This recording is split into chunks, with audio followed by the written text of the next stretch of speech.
Let's get started. Jaden, introduce yourself. Hello, my name is Jaden. I'm 12 years old, and I'm with the Youth Leadership Institute. Welcome, Jaden. Kendall, introduce yourself.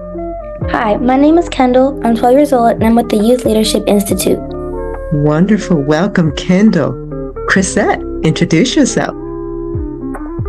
Hello, my name is Chrisette, and I am the National Recording Secretary of Top Teens of America, and I am 16 years old. Awesome. Welcome. Cam, introduce yourself. Hello, my name is Cam. I'm in the 8th grade. I'm 13, and I'm with Kappa League. Wonderful. Welcome. Trey, introduce yourself.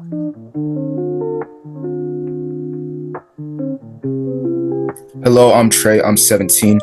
I am a site ambassador.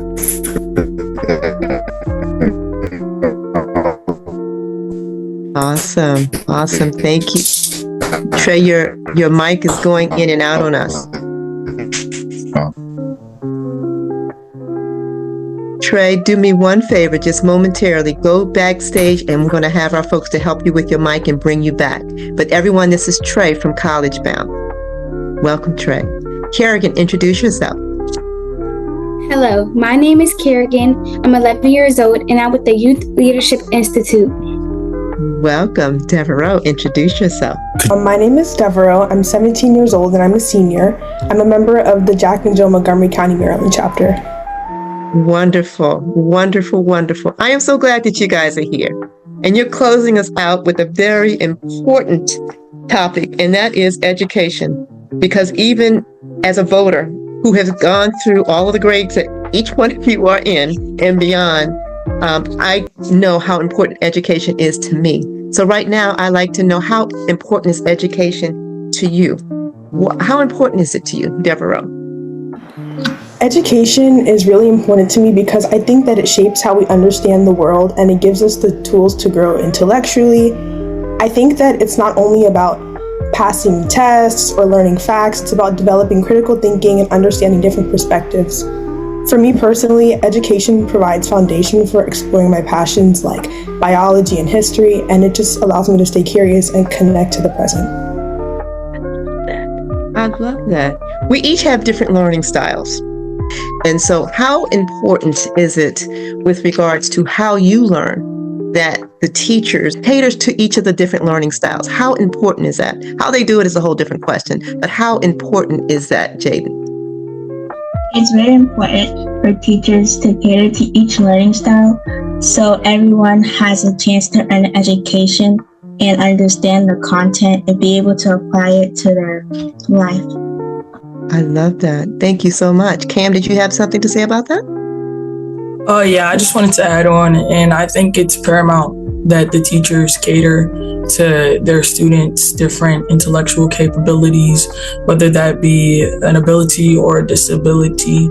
And I think it's if your teacher can't do that, then they're not able to provide you with the sufficient education so that you can all still be on a level playing field when it's time to go to college or even a job career after that. That's awesome. Kerrigan, I'm going to give you another question, and that is, as a student, do you often feel heard by your teachers? And if so, how important is that?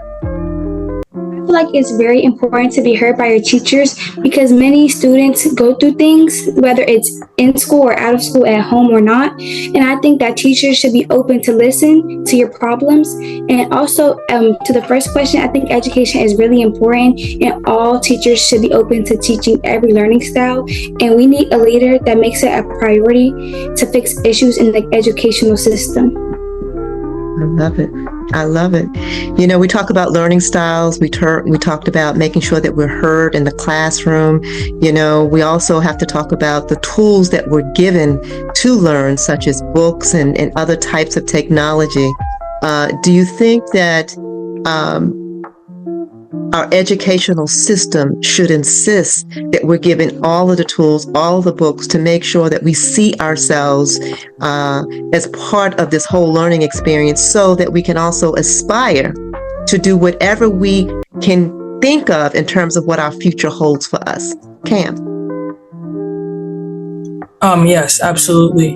I completely agree with that statement. I think it's very important that the institutions and the educational systems that us children are placed in do have the things that we need so that we can be successful. I know as of right now, some do, some don't. So I think it's also very important that we elect a leader that's a priority for them, allowing every student, every child to, have what they need to succeed in their education. Very awesome. I could not agree more. And thank you for sharing that with me as a voter. Kendall, what do you think? I was going to say some of the same things as he was, and he kind of said what I was going to say. And that's okay. Chrisette. Okay, I do actually think that this is very, very crucial, because without any student that cannot learn, if a student cannot learn, I do believe that if one fails, all of them fail.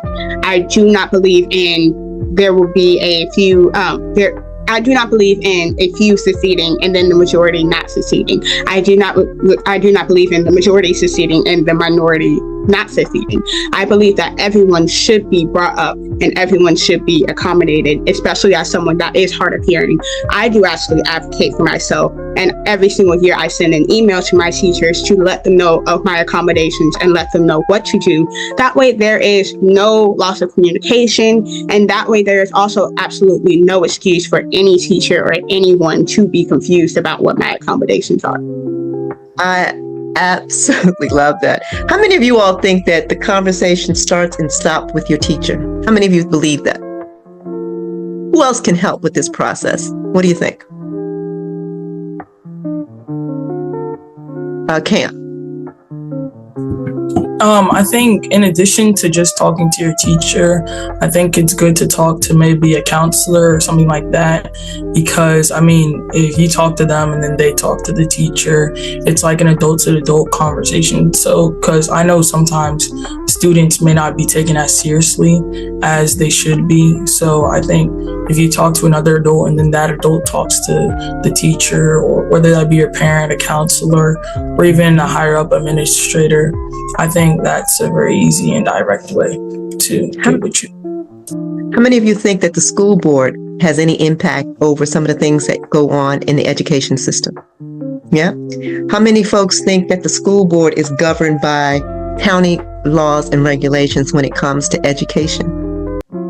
How many of you all think that what gets funded in terms of what resources are available to you, right? We mentioned disabilities. They have to have accommodations, right, to have those types of things. How many of you all think that the rules, the policies, and those that are voted in versus those that are appointed at the school board has anything to do with your critical education?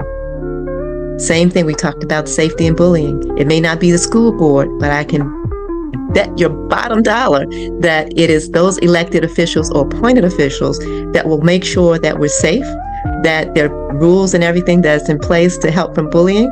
So my question is this, and we're going to bring everybody back on. How important is it for your leader to lead by example, to make sure that your voices really are heard and matter, and they're putting things in place to make sure that your education is secure, your future is secure, and that you have what you need to succeed?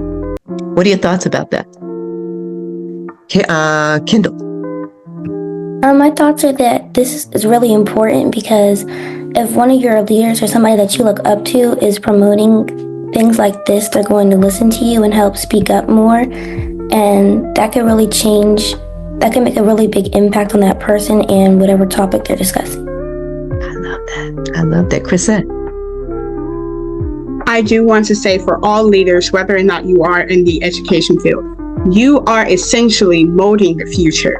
You are responsible for these students, and you are responsible for how they are going to mentally maintain the information that you give them and maintain the support and you are actually supposed to be part of their support system.